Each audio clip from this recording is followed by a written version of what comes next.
فإن شاء عذبهم وإن شاء غفر لهم۔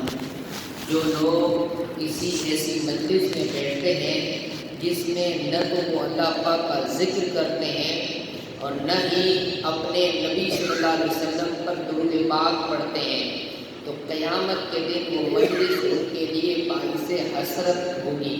بس اللہ پاک چاہے تو انہیں عذاب دے، چاہے تو انہیں بخش دے۔ صلو علی الحبیب صلی اللہ علیہ محمد صلی اللہ علیہ وسلم۔ فرمان مصطفیٰ صلی اللہ علیہ وسلم افضل العمل النیت صادقہ، سچی نیت سب سے افضل عمل ہے۔ اے عاشقان رسول، ہر کام سے پہلے اچھی نیتیں کرنے کی عادت بنائیے کہ اچھی نیت بندے کو جنت میں داخل کر دیتی ہے۔ بیان سننے سے پہلے بھی آپ اچھی نیتیں کر لیجیے۔ مثلا نیت کیجیے علم سیکھنے کے لیے بیان سنوں گا، با ادب بیٹھوں گا، دوران بیان سستی سے بچوں گا، اپنی اصلاح کی کوشش کے لیے بیان سنوں گا، جو سنوں گا دوسروں تک پہنچانے کی کوشش کروں گا۔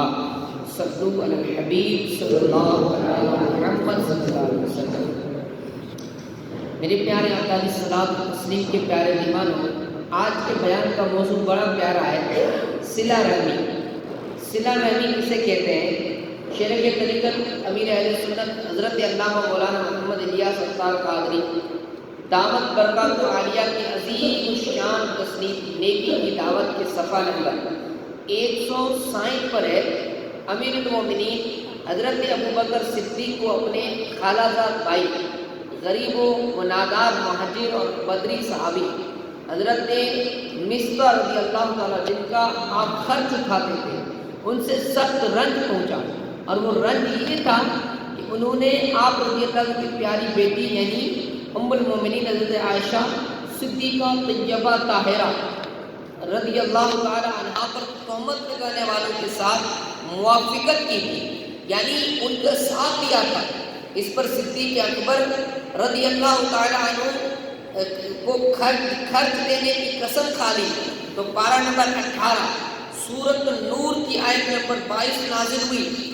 اللہ تعالیٰ ارشاد فرماتا ہے وَلَا يَأْتَلِ أُولُو الْفَضْلِ مِنْكُمْ وَالسَّعَةِ أَن يُؤْتُوا أُولِي الْقَوْلِ وَالْمَسَاكِينَ وَالْمُهَاجِرِينَ فِي سَبِيلِ اللَّهِ وَلَا يَعْفُوا وَلَا يَصْنَعُوا يَفْقَهُوا أَلَا تُحِبُّونَ أَن يَغْفِرَ اللَّهُ لَكُمْ وَاللَّهُ غَفُورٌ رَحِيمٌ۔ اور تم میں فضیلت والے، مالی گنجائش والے یہ قسم نہ کھائیں کہ وہ رشتہ داروں اور مسکینوں اور اللہ کی راہ میں ہجرت کرنے والوں کو مال نہ دیں، اور انہیں چاہیے کہ معاف کر دیں اور گزر کریں کہ تم اس بات کو پسند نہیں کرتے۔ اللہ تمہاری بخشش فرمائے، اور اللہ بخشنے والا مہربان ہے۔ میرے پیارے آقا علیہ الصلوۃ والتسلیم کے پیارے مہمانوں، سنیں سیدنا صدیق اکبر کی بیٹی طیبہ طاہرہ ہم سب کی ماں ام المومنین عائشہ صدیقہ رضی اللہ تعالیٰ عنہ پر جب آپ پر تہمت لگائی گئی، تو اس کی تہمت آپ جو ہے اس کی پاکی قرآن میں سورہ نور اللہ نے آیت نازل فرمائی، تو جب حضرت صدیق اکبر نے کو تہمت لگانے والا جس کی آپ مدد کرتے تھے، جس کے اوپر آپ مال خرچ کرتے تھے، وہ شخص بھی سیدہ طیبہ طاہرہ پر تہمت لگانے والوں میں سے تھا، لیکن ابوبکر صدیق کو رنج پہنچا۔ اب بیٹی ہو، آپ کوئی تہمت لگائے بیٹی پر، تو ایک انسان ہے، ایک فطری چیز ہوتی ہے، تو آپ کو اگر رنج پہنچا تو آپ نے مال دینا، اس پر خرچ کرنا بند کر دیا، تو رب نے قرآن میں ارشاد فرمایا بند مت کرو، اللہ کی راہ پر خرچ کرتے رہو، مہاجرین پر، انصار پر، اللہ بہت بڑا بخشنے والا ہے۔ اسے کہتے ہیں صلہ رحمی۔ صلہ رحمی اسے کہتے ہیں اچھے سلوک کے ساتھ پیش آنا۔ اب دیکھیں آپ، جب یہ آیت سید عالم صلی اللہ علیہ وسلم نے پڑھی، تو حضرت ابوبکر صدیق نے کہا بے شک میری آرزو ہے کہ اللہ پاک میری مغفرت کرے، اور میں مصطفیٰ کے ساتھ جو سلوک کرتا تھا اس کو کبھی موقوف یعنی بند نہ کروں گا۔ چنانچہ آپ نے اس سے مالی تعاون کو جاری فرما دیا۔ خزائن العرفان کے اندر یہ بات موجود ہے کہ سیدنا صدیق اکبر جیسے حکم نازل ہوا، کیونکہ صحابہ تو قرآن بس قرآن کا فرمان پر آنکھیں بند فرما دیتے. اسی کو تو صحابہ کہتے ہیں. ہاں ہماری طرح نہیں کہ اپنی طبیعت مانے تو پھر نہیں، حضور نے فرما دیا تو پھر بس قرآن نازل ہو گیا. اب صدیق اکبر کہتے ہیں کہ صدیق اکبر نے فرمایا کہ یہ مائک بھی بہت پیارا ہے، جو بھی بہت پڑھے اللہ صلی اللہ علیہ وسلم مولانا محمد صلی اللہ علیہ وسلم السلام علیکم یا رسول اللہ صلی اللہ علیہ وسلم. ہمارے جیسے باقی صاحب کی بھی مائک کو بھی جوش آ جاتا ہے اپنے آپ امام ابن بڑی تیز چیز ہے. خیر تو صلہ رحمی بہت بڑی فضیلت والی چیز ہے. اللہ کرے کہ ہمارے اندر یہ جذبہ پیدا ہو جائے. آپ نے سنا امیر المومنین صدیق اکبر نے اپنے خالہ صاحب بھائی یعنی اپنے کزن حضرت مصطح بن اساسہ سے قطع تعلق یعنی تعلقات ختم کرنے کی قسم کھائی تھی، مگر یہ آیت مبارکہ نازل ہوئی تو آپ نے رضائے الہی کے خاطر حضرت مصطح کو معاف فرما دیا. غور کیجیے، اگر ایسا معاملہ ہمارے ساتھ پیش آ جائے ہم ایسے شخص سے بات چیت میں جھول حتیٰ کہ سلام دعا کرنا چھوڑ دیتے ہیں. یہ ہمارا حال ہے اور چھوڑ دیتے ہیں اور فرماتے ہیں کہ ہم بلکہ ہم تو چھوٹی چھوٹی باتوں پر رشتہ داروں سے تعلقات توڑ دیتے ہیں. اس نے سلوک اچھی سلوک سے ہاتھ کھینچ لیتے ہیں، بات چیت ختم کر دیتے ہیں. ہم سبھی کو چاہیے کہ غور کریں خاندان میں کس کس سے اندھن ہے.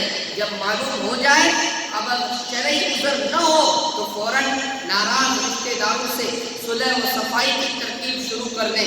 اگر جھکنا بھی پڑے تو بے شک رضائے الہی کے لیے جھک جائیں، انشاءاللہ سر بلندی پائیں گے. انشاءاللہ اللہ کی رضا کے لیے کسی کو معاف کرو گے تو اللہ تبارک و تعالیٰ اپنے کو معاف فرمائے گا.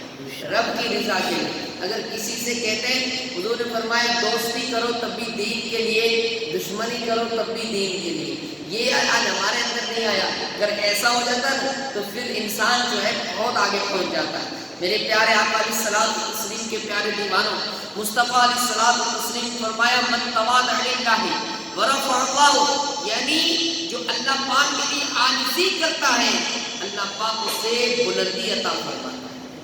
جو رب کے لیے عاجزی کرتا ہے تو اللہ اس کو بلندیاں فرماتا ہے. اور اپنے گھر والوں اور معاشرے کو امن کا گہوارہ بنانے کے لیے اپنے قرابت داروں سے حسن سلوک صلہ رحمی کا عادت بنائیے.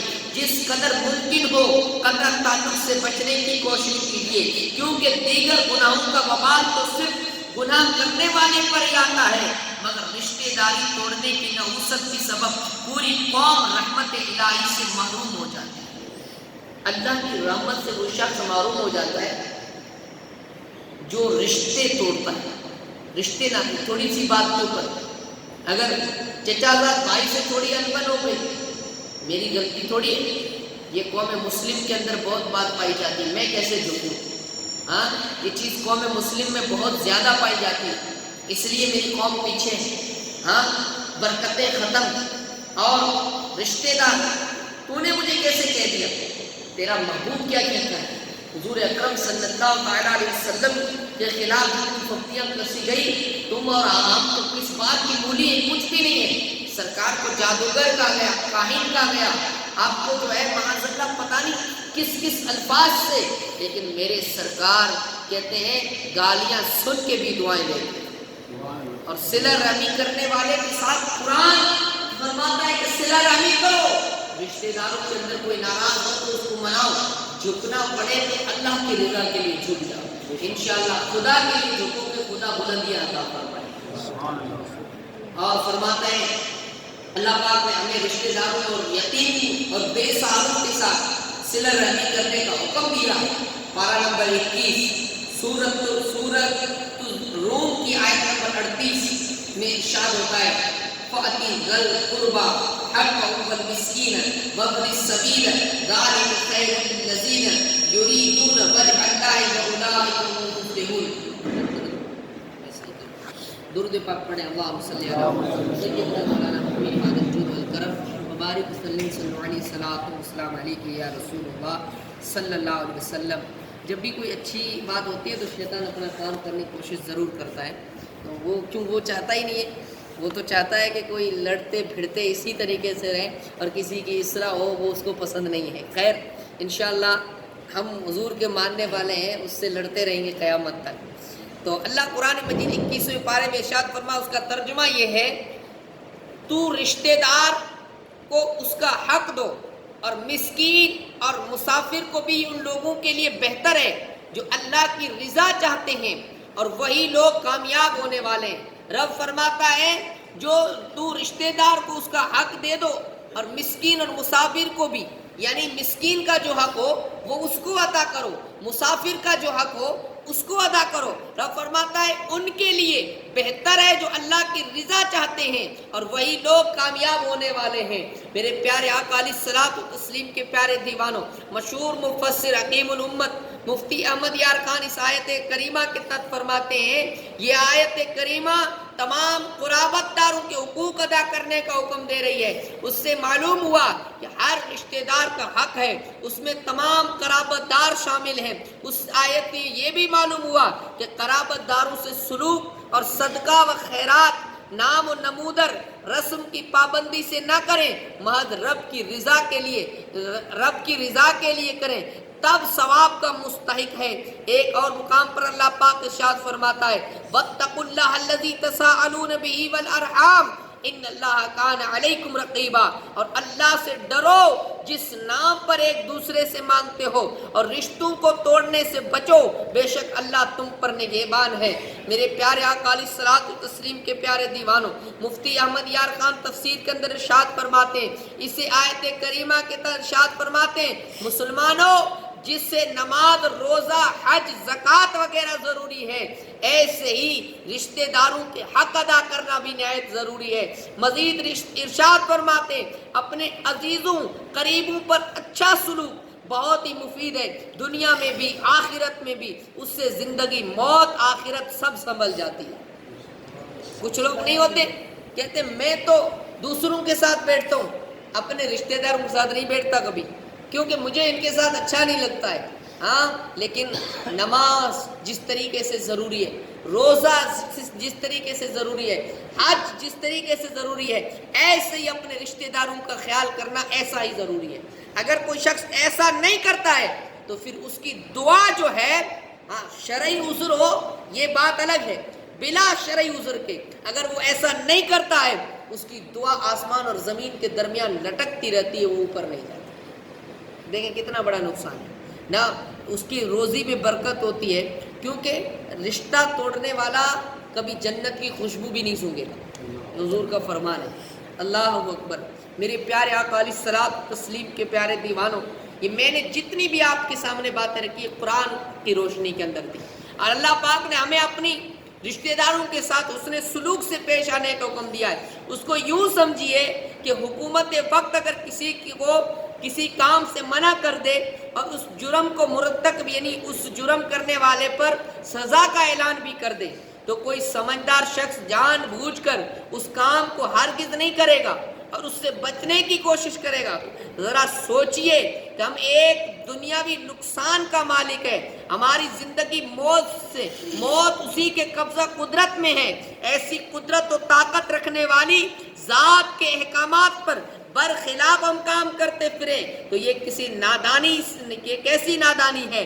صلہ رحمی کی اس قدر اہمیت ہے، اگر کوئی اپنے رشتہ داروں سے اس نے سلوک یعنی اچھا سلوک نہ کرنے کی قسم کھا بیٹھے تو ایسی صورت میں بھی صلہ رحمی کرنے کا حکم ہے اور قسم کا کفارہ ادا کرنا ہو۔ ہم نہیں قسم کھا لیتے، بسا اوقات قسم کھا لیتے ہیں، اگر نادانی کے اندر ایک بھائی نے شادی میں نہیں بلایا تو قسم کھا لیتے ہیں میں کبھی اس کے ساتھ اچھا سلوک نہیں کروں گا، میں اس کو کبھی نہیں بلاؤں گا۔ تو یہاں پر علماء فرماتے ہیں کہ اس کو اس قسم کا کفارہ بھی ادا کرنا پڑے گا۔ ہاں یہ مفتیان اکرام سے رجوع کرنا پڑے گا، کیونکہ بعض علم ایسے ہوتے ہیں، بعض چیزیں ایسی ہوتی ہیں ہم بولنے کو تو بول جاتے ہیں لیکن شریعت کے اندر ہماری وہاں پر پکڑ ہو جاتی ہے۔ اس لیے ہر چیز کہتے ہیں، اس لیے امیر سنت کہتے ہیں پہلے تولو پھر بولو، پہلے سوچو کہ میں بول کیا رہا ہوں، کہیں شریعت کے اندر تو میری پکڑ نہیں ہو جائے گی۔ ایک اگر غلطی کرتا ہے تو دوسرا غلطی نہ کرے، سامنے اس کو سمجھانے کی کوشش کریں، اور ہو سکے کبھی جھکنا پڑے تو رب کی رضا کے لیے جھک جائے، کیونکہ جو اللہ کے لیے جھکتا ہے اللہ اس کو بلند فرماتا ہے. اللہ کے لیے جھکتا ہے نا اللہ اس کو بلند فرماتا ہے. کیونکہ یہ نفس انسان کا جو ہے نا یہ بڑا خطرناک ہے.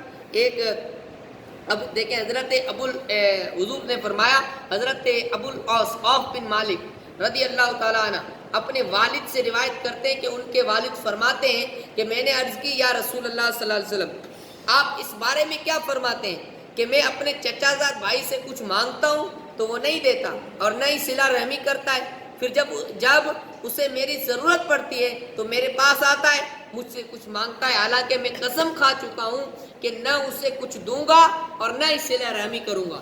تو حضور پر نور صلی اللہ علیہ وسلم نے مجھے حکم دیا کہ جو کام اچھا ہے وہ کرو اور اپنی قسم کا کفارہ دے دو. یہ نسائی کی حدیث پاک ہے، حدیث کی بہت بڑی کتاب ہے، امام نسائی نے اس کو نقل فرمایا. اب وہ دیتا نہیں تھا. ایسے تو معاملات ہمارے اندر بہت ہوتے ہیں کہ یہ نہیں دیتا ہے، اب نہیں دیتا ہے تو برا عمل وہ کر رہا ہے، لیکن تو کیوں برا عمل کر کے اس کے ساتھ میں برائی میں مرتکب ہو رہا ہے؟ تو تیرا حسن سلوک جو ہے وہ چالو رکھ. حضور نے فرمایا تو اچھائی کو بند مت کر اور جو تو نے قسم کھائی ہے اس کا کفارہ ادا کر دے. وہ نہیں دیتا، ایسا نہیں کہ وہ نہیں دیتا تو کہاں سے دے گا؟ ہاں اس لیے کہ وہ چچا زاد اس کا بھائی ہے. اور حسن سلوک انسان کو نرم کرتا ہے، انسان کو خوف خدا حسن سلوک سے پیدا ہوتا ہے. آج ہمارے اندر کیا ایک مسئلہ کیا ہے کہ سب سمجھیں کہ پردھان منتری بن جائے. ایسا تو ہو نہیں سکتا.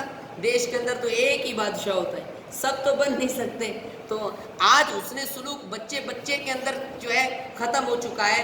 آج بڑے کے اندر نہ باپ کا ادب بچا ہے، نہ بیوی کے پاس شوہر کا ادب ہے، نہ شوہر کا بیوی کا خیال ہے. یہ سب معاملات کب بنتے ہیں؟ آج ہم صلہ رحمی نہیں کرتے، صلہ رحمی نہیں کرتے، بات کے اوپر قسم کھا جاتے ہیں، بات پر روٹھنا، بات پر جھگڑا کرنا، یہ سب چیزیں اسلام پسند نہیں فرماتا. اور ایسی نہ زندگی کے اندر برکت ہوتی ہے نہ روزی میں برکت ہوتی ہے. صلہ رحمی کرنے والے کی زندگی میں بھی برکت ہے اور روزی کے اندر بھی اللہ برکت عطا فرماتا ہے. اور بس آخری بات، رحمت عالم نور مجسم کا فرمان معظم ہے، اگر کوئی شخص اپنے گھر والوں کو نقصان پہنچانے کے لیے قسم کھائے تو خدا کی قسم اس کو نقصان دینا اور قسم کو پورا کرنا اللہ پاک کے نزدیک زیادہ گناہ ہے.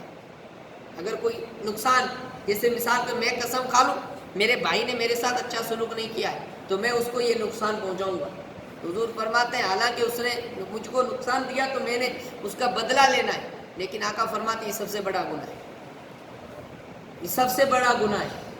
اور اس سے وہ اس قسم توڑنے بدلے کفارہ دے جو اللہ پاک نے اس پر مقرر فرمایا ہے. بخاری شریف کی حدیث پاک ہے.